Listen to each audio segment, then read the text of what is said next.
Only girls should be emotional. Crying is for pussies.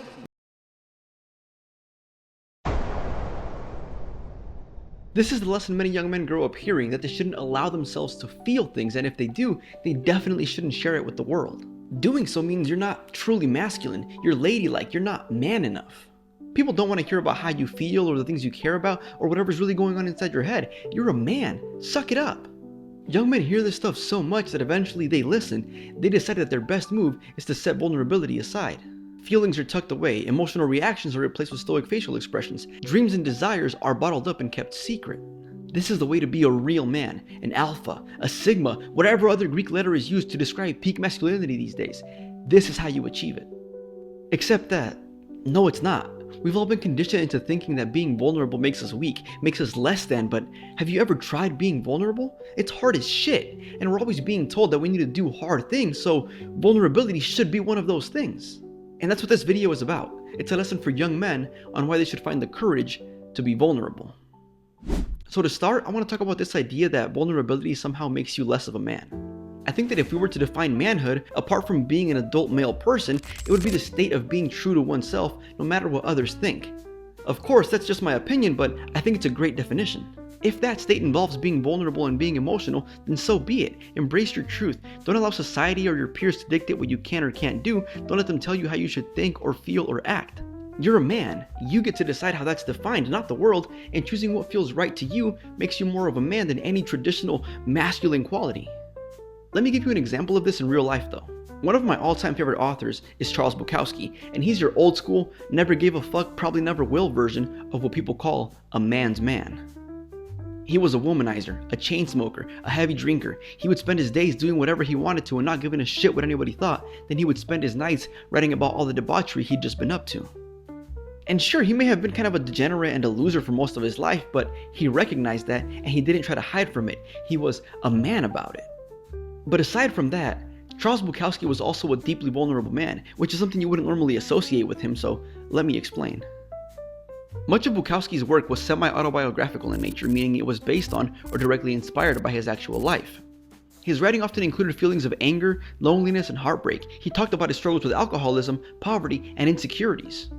Much of this was often presented in a crude and perhaps even offensive way, and that may be because Bukowski himself didn't enjoy being vulnerable, but he understood it was necessary both for his own sanity and for the sake of his work. One of my favorite poems by him, titled Bluebird, opens with the line, "There's a bluebird in my heart that wants to get out, but I'm too tough for him. I say stay in there. I'm not gonna let anybody see you." But the funny thing is, he did let us see it through his writing. Nothing was off limits when it came to putting words on paper. In a letter to his friend, he even once wrote, "I have always been the crazy one, the drunk, the lecher, the fighter, the dirty old man, and the man who cried at sunsets." Bukowski was very aware of how his work juxtaposed the hardened nature he presented on the surface, and still, he continued to share everything. If that's not a real man being vulnerable, I honestly don't know what is. Quick side note though, I can talk about Charles Bukowski for hours. I'm fascinated by both his work and his life philosophy, so if you would like to see more content around him, then please let me know down in the comments, and I will happily oblige. Now, vulnerability, in the way that we're using it, can be defined as the willingness to open up and show your true self, which is a scary thought because it means exposing the inner workings of our psyche. The world gets to see our worries, our doubts, our fears, the things that have brought us pain. That's essentially what vulnerability does. It exposes our brokenness. But paradoxically, being open and honest about our flawed state of being is actually the most efficient path to self-improvement. To better explain this, let's take a quick look at the Stoic emperor, the philosopher king himself, Marcus Aurelius. Marcus Aurelius served as the Roman emperor for 19 years, but these days he's perhaps best known for his Stoic philosophy and specifically his writings and meditations. Meditations is a compilation of Marcus Aurelius' private journals, where he reflects on Stoic principles and offers personal reminders on discipline, self-mastery, and navigating the daily struggles of life.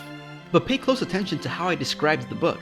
It's a compilation of private journals.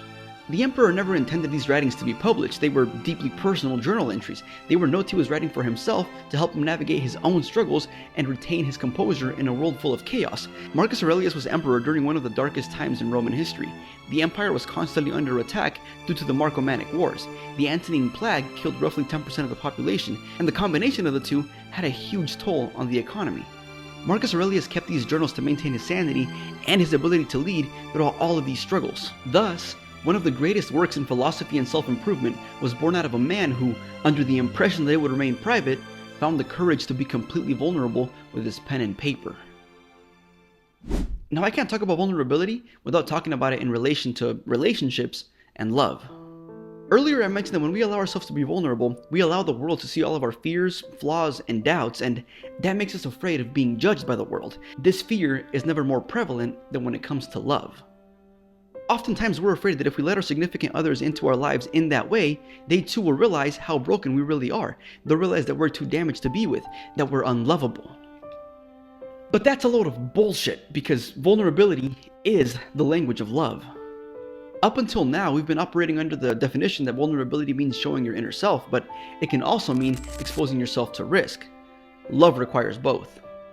Love requires you to open up, to express your feelings. It requires you to risk being hurt and heartbroken. You can't have love without either of those things. Brene Brown, one of the leading researchers in the world on vulnerability, has a great TED Talk where she breaks this down, but my favorite line from the entire speech is when she says, "To love at all is to be vulnerable."